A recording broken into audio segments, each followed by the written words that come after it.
අපිට මිනිසුන් දසදහස් ගණනක් මුණ ගැසියේද.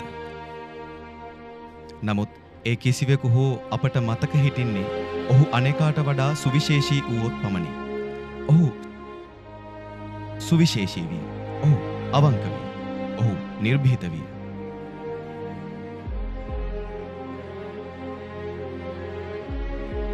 ඒ පිළිබඳව මේ වචන සාක්ෂි දරනු ඇත. දැන් අවම බලය කියලා එකක් නැහැනේ. ඒගොල්ල ප්‍රමාණවත් බලය කියලා එකක් තියෙනවා. දැන් ඒ අවම බලය කියන එක පොලිසියේ වචනේ පාවිච්චි කරන්නේ නැහැ. ප්‍රමාණවත් අවශ්‍ය බලය. අවශ්‍ය බලය. අවම බලය කියලා එකක් නැහැ දැන්. ඒක අයින් කරගෙන තියෙනවා. අවශ්‍ය බලය.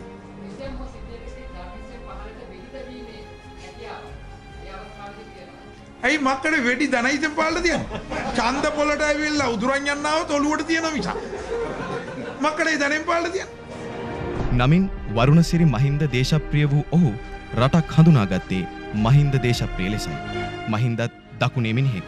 අම්බලන්ගොඩ හීනටියන ගමේ ඔහු උපන්නේ 1955 ජූනි 6 වෙනිදා. මහින්දට අයියලා දෙන්නෙක් අක්කයි මල්ලි. මහින්ද පවුලේ 4 වෙනිය.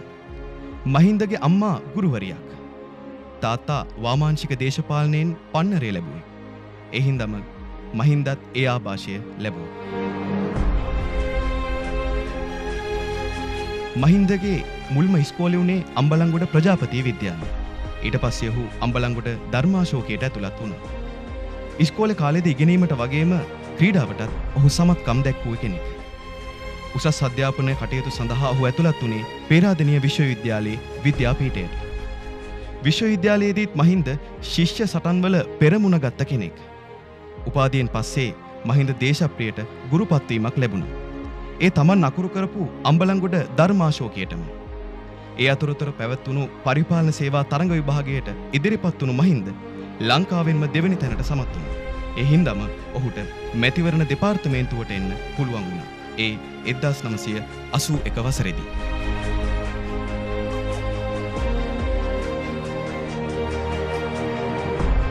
එදදාහ 1983 සිට මඩකලපුවේ සහකාර මැතිවරණ කොමසාරිස් ලෙස සේවය කළ මහින්ද 2011 වසරේදී මැතිවරණ කොමසාරිස් ලෙස වැඩ බහර ගන්නා ලදී. එතෙන් සිට විවිධ මැතිවරණවලදී ඔහු ක්‍රියාත්මක වූ ආකාරය පිළිබඳව ලාංකේය සමාජය තුළ ඇති කළේ නැවුම් වූ බලාපොරොත්තු සහගත හැඟීමකි.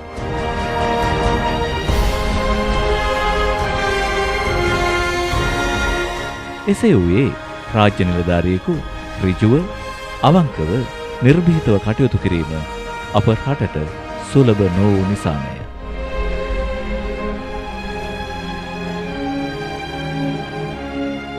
මහින්ද දේශප්‍රිය කොමසාරිස්වරයාගේ පරමාදර්ශී නායකත්වය කෝට ප්‍රාප්ත වූයේ 2015 ජනාධිපතිවරණයේදීය.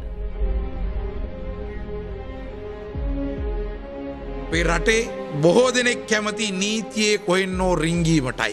නමුත් ඡන්ද නීතියෙන් රිංගන්නට උත්සාහ කරන්නට එපා. එය ඔබ ප්‍රජාතන්ත්‍රවාදයට කරන හානියක්. මා ඉතාමත් කනගාටු වෙනවා මේ වන විට ප්‍රචණ්ඩ ක්‍රියා ඇතිවීමේ ප්‍රවණතාවය ඉහළ යෑම ගැන. ඊයේ රාත්‍රියේත් වෙඩි තැබීමක් වාර්තා වුණා. පෙරේදාත් වෙඩි තැබීම් වාර්තා වුණා. ඡන්ද ප්‍රචාරක රැලි වලට වෙන පාර දීම සිදුවීම වළක්වාගත නොහැකි වුණා. අපට සිද්ධ වෙනවා එම ප්‍රදේශවල ඡන්ද විමසීම් නැවත පවත්වන්න. ඡන්ද පෙට්ටි මාරු කරන්න බෑ කොහොමදත් ඒකේ සීල් තියෙනවා.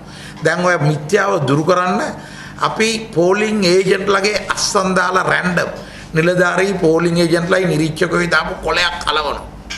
ඒකේ කොපි එකක් අපි කාබනයිස් පේපර් එකක් දෙන්නේ. ඒකේ කොපීස් දෙනවා ඒජන්ට්ලට. ඒගොල්ලන්ට ඡන්ද පොලේදී ඒක බලන්න පුළුවන් ඉරලාද කියලා. ඒ පෙට්ටියක බැලට් පේපර්ස් වල පිටිපස්සේ නම්බරයක් තියෙනවා. ඊගාවට ඒ හැම ඡන්ද බැලට් පේපර් එකකම අපි සීල් එකක් ගන්නවා. මේ ඡන්ද පොලට සීල් 3ක් යවනවා. එක පොලිමකට. උදේට රැන්ඩම් චෙක් කළා තමයි සීල් එක තෝරගන්නේ. අපේ කවුරුවත් සහකාර කොමසාරිස්ටවත් දන්නේ නැහැ මේ ඡන්ද පොලේ ගහන්නේ මොන සීල් එකද කියලා. අනිත් එක පෝලිං ඒජන්ට්ලා හරියට ඉන්නවනම් අපේ නිලධාරීන් හරියට බලන් ඉන්නවනම් නිලධාරීන්ට දීලා තියෙන උපදේශ ක්‍රියාත්මක වෙනවා. නිලධාරීන් උපදේශ අනුව ක්‍රියා කරනවද කියලා නියෝජ්‍යව බලන් ඉන්නවනම්.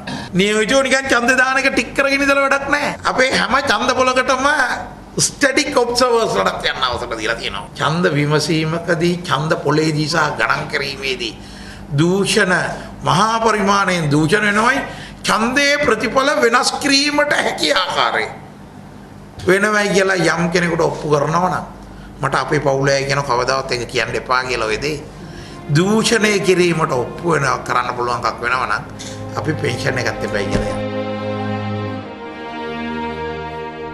එහිදී අන් සියල්ල පරයා ඔහුගේ හඬ පෞරුෂයත් කීර්තියත් ඒ හැමටම වඩා වැදගත් ලාංකේය ජනතාව ඔහු කෙරෙහි තැබූ විශ්වාසයත් රාජ්‍ය නිලධාරියෙකුගේ අගයත් ලාංකේය භූමිය මත දිගහැරෙන්නට විය. බුද්ධිමත් ජනතාව ලක් සමාජය වෙත කළ වෙනස පිරිසුදු වෙනසක් කළේ ඔහුයි.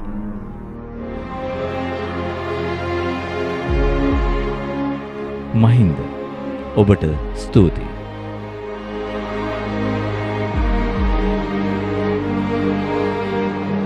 ඔබ දරුවන්ට ආදර්ශවත් පියෙක්. බිරිඳට සුන්දර ස්වාමියෙක්. රජයට අවංක රාජ්‍ය නිලධාරියෙක්. මිතුරන්ට කල්යාණ මිත්‍රයෙක්. ජනතාවට ජීවමාන පූර්වාදර්ශයක්.